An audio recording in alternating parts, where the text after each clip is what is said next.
From the Historyogi Podcast, this is Dave.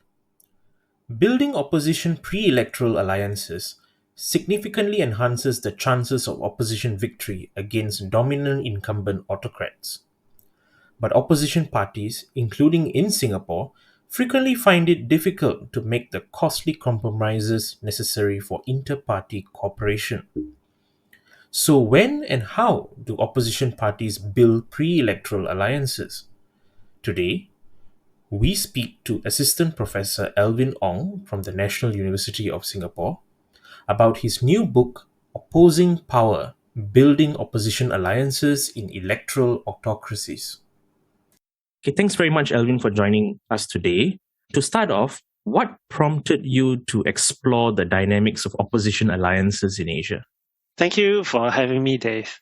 When I was first doing my PhD dissertation at Emory University, I was first interested in the politics surrounding the institution of the Election Commission and looking at how different election commissions were set up over time in Asia, as well as how these election commissions change over time. And very quickly, I soon realized that these election commissions were very weird creatures on their own, and the timing of change oftentimes coincided with opposition parties coming together with civil society, trying to push the incumbent autocrat, dominant ruling party for change. And so therefore, that prompted me to kind of move one step further back into the causal chain to try to think a little bit more carefully about what prompted opposition parties to work together, both with civil society and without civil society. So therefore, that kind of got me started thinking into this whole thing about the dynamics of forming opposition alliances. Yeah. Now, your book's main argument is that opposition alliances depend on two key factors. So first, the vulnerability of electoral autocratic regimes, especially an accelerating series of crisis events. The second is the perceptions of inter-party dependence and knowledge of respective strengths and weaknesses. How did you arrive at this framework? So I arrived at this framework quite late in the book writing process. So it was both kind of an inductive as well as deductive approach where I looked at what the empirical evidence was telling me, as well as kind of putting my own spin on what was my analysis of the empirical evidence. And of course, I have presented this dissertation at various places from, say, my dissertation committee to some other conferences elsewhere. And I've also had a book workshop to develop the ideas. And many times there were prompting by different people to think about the different variables. And so eventually I came up with these two key ideas, these two key variables to try to explain this opposition alliance formation. So actually the first variable is the perception of the opposition leaders about the vulnerability of the regimes that they were in. And the second is also perceptions of inter-party mutual dependence. And so I argue that these perceptions are really what drive opposition party leaders to form alliances or not. And of course, many things can inform the perceptions of these opposition party leaders, and that's what the book is all about. Now, you contrast the successful opposition alliance in the 1986 Philippine presidential election with the failure in the 1987 South Korean presidential election. And then you argue that perceptions of mutual dependency was a crucial factor. Could you briefly explain how did you arrive at this conclusion? Yeah, so the 1986 Philippine presidential election and the 1987 South Korean presidential election are really two interesting controlled comparison in political science research, which means that they are very similar in a lot of ways, except for this one fundamental different factor. And in the book, of course, I explained that there were many similarities, right? For example, that they were both presidential elections, that they were both very vulnerable regimes teetering on the edge of being overthrown. However, right, in the Philippine case, there was an opposition alliance formed, but in the South Korean case, there was no opposition alliance formed. And I argue that it was the leaders' perceptions of mutual dependency that was the crucial factor. And how did I come up with it? Well, I looked at what the empirical evidence was telling me. And my empirical evidence came from, of course, newspaper reports at the time, looking at the autobiographies of the opposition party leaders, as well as, most importantly for me, the archival materials that were housed by the United States. So these archival materials is stored in various places in the United States, from what they call the Ronald Reagan Presidential Library in Simi Valley, California. There's also the CIA declassified documents, as well as the Digital National Security Archives. And these are documents that are produced by different agencies from the United States, such as the National Security Council, the State Department, the embassies within these two countries. And they were all reports and analysis of what was happening within the two countries at that time.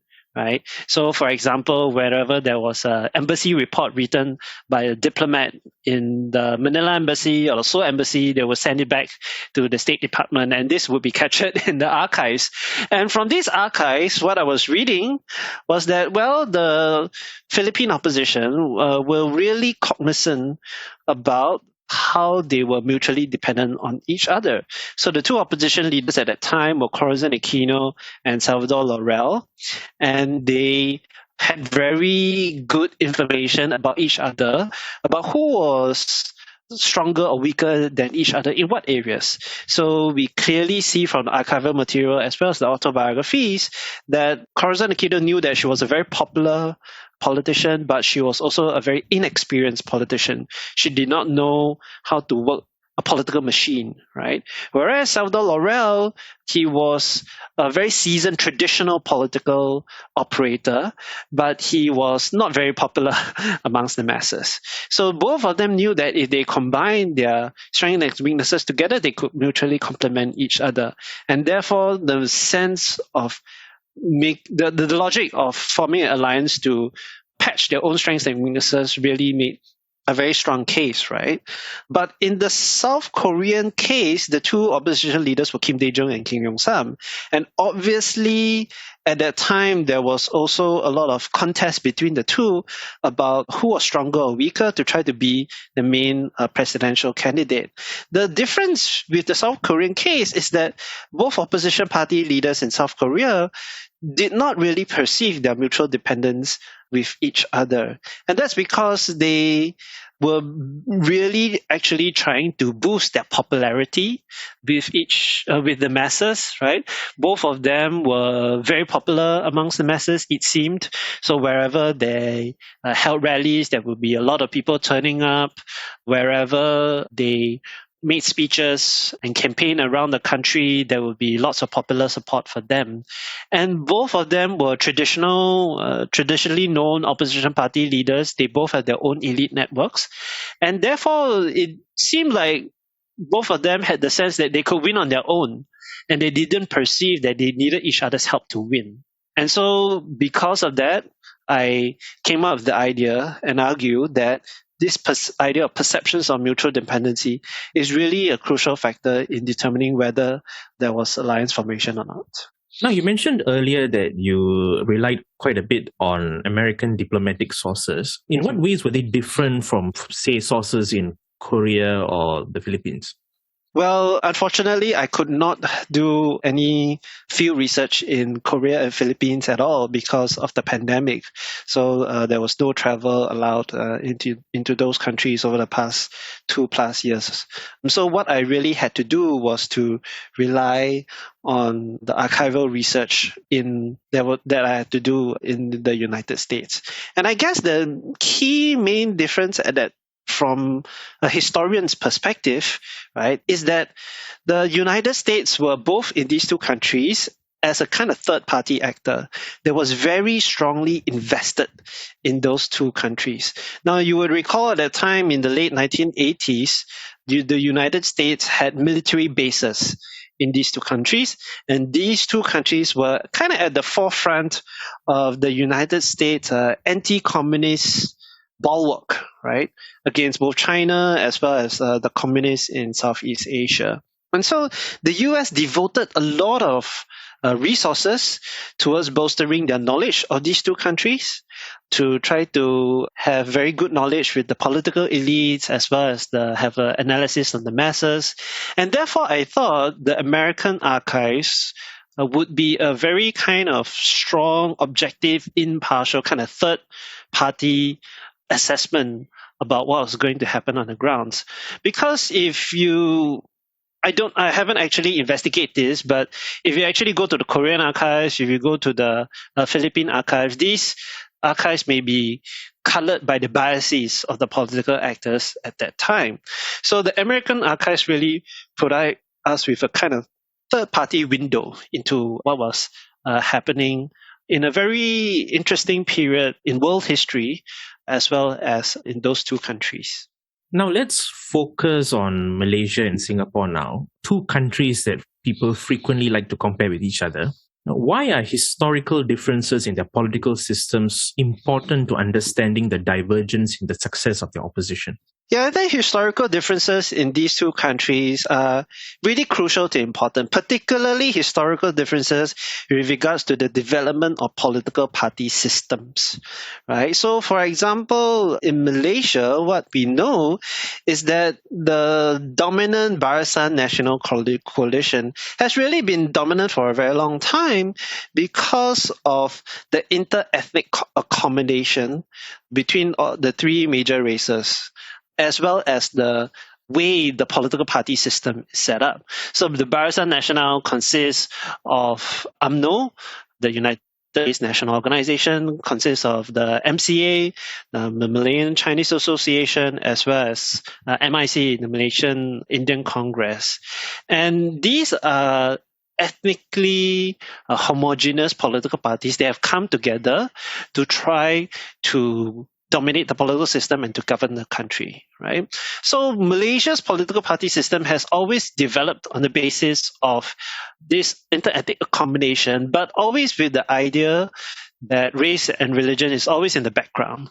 So what has happened at that time throughout the Malaysia's 50 plus years of history is that the opposition parties have developed based from the flanks of this dominant party that is in the middle.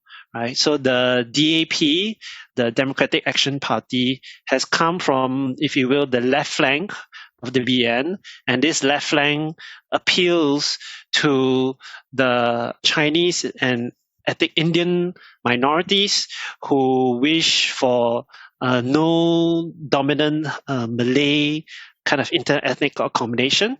And on the right flank of this BN, inter-ethnic accommodation, there is PAS, the Pan-Malaysian Islamic Party, where they stridently argue for a dominance of the extreme dominance of the Malay Muslim population and governance of the country.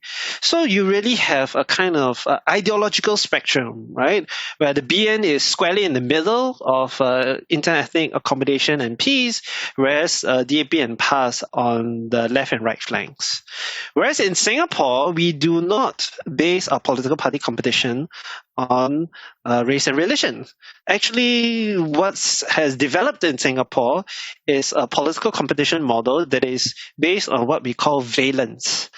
Valence refers to qualities of political candidates and qualities of political parties, such as their education credentials, such as their professional backgrounds, such as whether they are corrupt or not corrupt, whether they are perceived to be competent or incompetent, whether they are able to develop policies that are good for the peace and security of the country. Right? All these valence qualities in political parties and candidates are things that is difficult to disagree with. Right? For example, who doesn't want a competent politician? Who doesn't want a competent political party that can develop policies that are good for the security of the country, right? So the political parties, the opposition parties, that develop in Singapore's valence-based system are oftentimes very much non-ideological. So what you see is a political competition happening in Singapore that is based on perceptions of whether this person is well educated or not, whether this person is a competent speaker or not, right? And there's little, by contrast to Malaysia, there's very little talk about policy and ideological differences amongst the opposition parties. And I argue in my book that this contributes to the different dynamics of the logic of potentially building opposition alliances. Yeah. Now, narrowing down our discussion to Singapore specifically, you argue that opposition parties strategically chose not to build alliances even when they could have done so. Now, why have they adopted the first strategy of coordinating over electoral district allocation so effectively, while attempts at joint election campaigns have failed so far? Yeah, so in my book, I divide building opposition alliances into two parts, right? As you mentioned, there's the first part of coordinating over electoral district allocation. In colloquial terms, we call it horse trading over the electoral districts. And the second part is joint election campaigns, where they campaign together, maybe using common manifesto or common logo. And in Singapore, the logic is quite clear in the sense that these opposition party leaders are rational actors. So they horse trade over the different electoral districts to compete in because they know that having only one opposition party competing in each electoral district will maximize their vote shares in those districts. And it will maximize their chances of potentially defeating the PAP in those particular districts. Right? So for example, if you have say both the Workers' Party and the SDP competing in a single district, you know for sure that the opposition parties, the two parties, will split their opposition votes, the anti-PAP votes, right? And the chances of winning against the PAP will be very much reduced, right? So it really makes logical sense to maximize their chances of winning against the PAP, that they do this horse trading to make sure there's no overlap between opposition parties contesting, so that they can maximize their chances of victory. So therefore, over the past years, learning from the experience over multiple cycles of election and learning from the experience over which political party is more popular in which constituency. For example, Workers' Party is more popular in the East, the SDP is more popular in the West. And therefore, over time, they have learned to horse trade and negotiate so successfully with each other. However, if you talk about the second part of developing joint election campaigns, then the parties have been quite bad at it and have strategically chose not to do it. And they've chose not to do it because the cost of campaigning together is really high. And the benefits of campaigning together is actually not very clear, right? So if you just imagine the cost, right? The first cost is they have to develop a common manifesto and they have to develop, say, a common logo and a common party identity, right? And in developing a common logo, party identity, as well as a common manifesto, they have to make a lot of compromises with each other. The Workers' Party may not see eye to eye with the Progress Singapore Party. They may not see eye to eye with the Singapore Democratic Party in terms of the policy for the economy, in terms of policy for healthcare, in terms of policy for housing. So it is, number one, very difficult for them to agree in the first place, right? And not to say, whose logo to use, who should be in charge of fronting press conferences when the media comes into town. So there's all these costs they have to deal with in terms of compromising with each other. On the other hand, the benefits of joint campaigns are actually really not clear, right? Who can say that if, for example, the Workers' Party joins forces with the Progress Singapore Party and they campaign together, who will say that they will maximize their chances of winning the PAP constituencies? So number one, there's inexperience makes people doubtful of the benefits of such a alliance anyway. But in fact, even if you ask people, well, what would really happen if the PSP forms an alliance with the Workers' Party? Some people might tell you that opposition voters might even be turned off because somehow they might feel either the Workers' Party or the PSP has compromised their ideals in the first place by attempting to work with another opposition party. So again, the benefits are unclear, very uncertain, but the costs are very visceral, very high, right? So it is no wonder that they choose not to build alliances. I mean, talking about opposition alliances, I think one of the most recent examples would be the Singapore Democratic Alliance, or the SDA, which has had very mixed success. What is your opinion about the SDA? Yeah, so the SDA was formed in the late 1990s and the early 2000s, right? And that was led by Mr. Chamsi Tong, right? And so the SDA is a kind of a reminder and actually sort of a warning to opposition party leaders now what could potentially happen, all right, if they actually do form an alliance.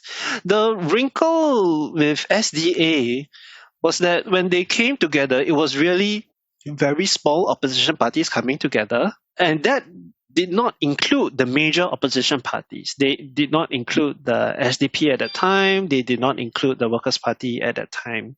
And so, for a small group of small parties banding together under the leadership of Mr. Cham Si Tong, it is no wonder that they didn't make a lot of headway. Number one, for example, although Mr. Cham Si Tong is definitely a very prominent opposition party leader, one must wonder and actually think about, well, what particular policies did SDA stand for? Do you know what particular policies that the SDA stand for? I don't think I don't think I recall any particular thing, right?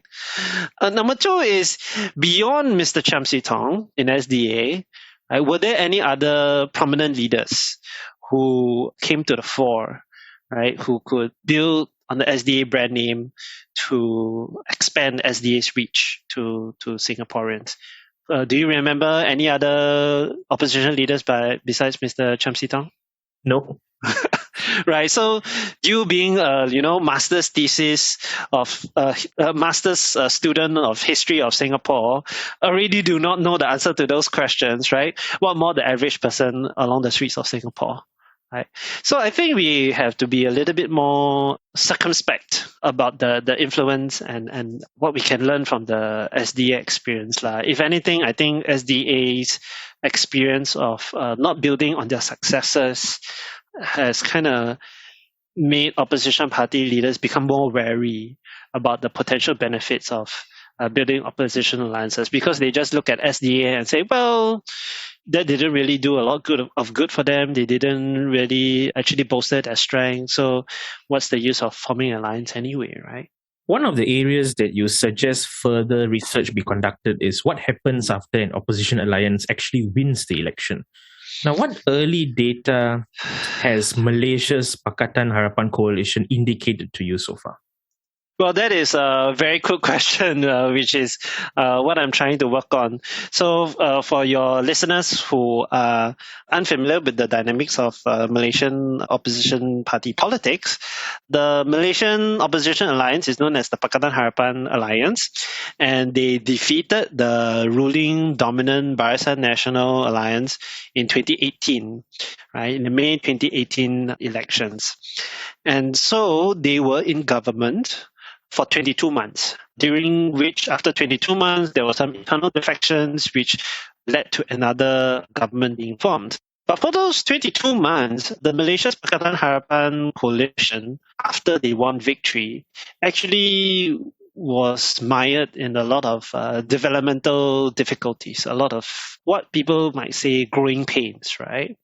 And from my initial interviews that I've conducted with some politicians of the day, they have suggested a few reasons why they had it so difficult during those 22 months. So number one, they felt that it was very difficult to implement their policies because of their inexperience of dealing with the bureaucracy. And you must remember that these people have been in opposition for all their lives. And they have been in opposition for 20, 30 years. And some of these people have been jailed for being in opposition. And now you give them power to be at the top of the ministries. They just simply didn't know how things worked. And so it took a few months for them to learn the ropes, to work with the bureaucracy who has been opposing them for all this while. So it was, number one, inexperience. Number two, when the Pakatan Harapan government took power, they had to learn how to convince people to their side. And this includes the bureaucracy, right? They have to learn to become change managers. They have to change people's minds. They have to win hearts and minds. And unfortunately, to do that, you need two things. You need, organizational managers, and you need a kind of coherent narrative to sell to the people that you're trying to convince, including the bureaucracy, including the elites. And unfortunately, they did not have the kind of organizational manager leaders, and they also did not have a kind of a coherent narrative. And lastly, what I would say, in addition to experience and organizational leaders, is the pervasive persistence of corporate interest in government, right? So the Malaysian political system has a lot of corporate interest trying to influence the system, to try to get basically a patronage from the political system, trying to get benefits from the political system. And so even though the Barisan Nasional was defeated and the Pakatan Harapan came to power, these corporate interests were also trying to influence the Pakatan Harapan government to get benefits for their own companies, right? And so, again, being an inexperienced new government that came into power, it is very difficult for the Pakatan Harapan government to say, well, what has happened in the past will not happen now, right? Because a lot of these corporate interests, were previously backers of Pakatan Harapan. To develop the country, you still need to work with these corporate interests. So I would say, from what I've heard, is that the Pakatan Harapan government felt pretty difficult to learn the ropes again to deal with corporate interest. So, it's inexperience, it's time needed to learn, it is some persistent interests that are within the system that make it difficult for change, right? So I think there are a lot of lessons that we could potentially learn from the Pakatan Harapan experience. And I'm interested in thinking about further crystallizing what these lessons can be learned, and further crystallizing to compare with other countries around the world. Finally, as a political scientist in Singapore, what are some challenges you face in conducting research here, and how do you navigate them while ensuring your research is able to progress? I suppose that question kind of comes from this perception that, as a Singaporean academic, it's very difficult to conduct academic research in Singapore, right? Particularly on politically sensitive topics. But I would say, actually, as political scientists, I found little barriers towards conducting my research in Singapore. My research in Singapore primarily is just interviews with opposition party leaders, as well as some rudimentary archival research, right, into Singapore's early years, when we are talking about opposition parties and their leaders in the, say, 1960s and 1970s, right? So in terms of interviewing with opposition party leaders, I found that the opposition party leaders have been pretty frank, at least those that I've talked to. Of course, I wouldn't say I know a lot of opposition party leaders. Haven't actually talked with all of them, right? But the few that I've talked to have actually been pretty open with me and pretty open in sharing their thoughts.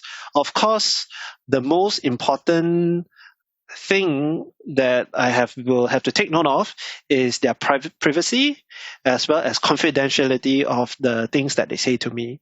So I am very cognizant of adhering to IRB rules to preserve their privacy and to store any information that I have from them in confidence and to store them well so that whatever they tell me is not leaked to any third parties, right? So that there is no harm when they speak their mind to me. In terms of archival research, I haven't found any particular difficulties when I was trying to look at opposition parties in the 1960s and 70s. Maybe because I was looking at such early period, there's not much controversies over what happened in the 60s and 70s. The opposition party leaders at that time were really boisterous and were really fond of giving a lot of sensational speeches against the government at that time. Well, of course, as you know, the PAP completely dominated politics and completely dominated parliament in the late 1960s and the entire of the 1970s, right?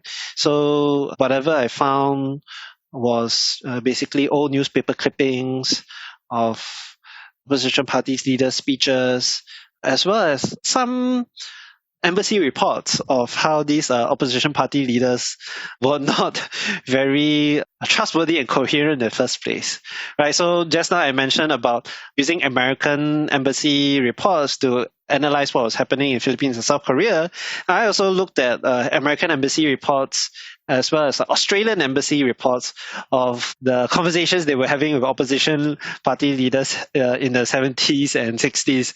And sad to say, these embassy reports were pretty dismissive of the opposition party leaders in the 1960s and 70s. So, and they are in the Singapore archives, so people can always go there and have a look.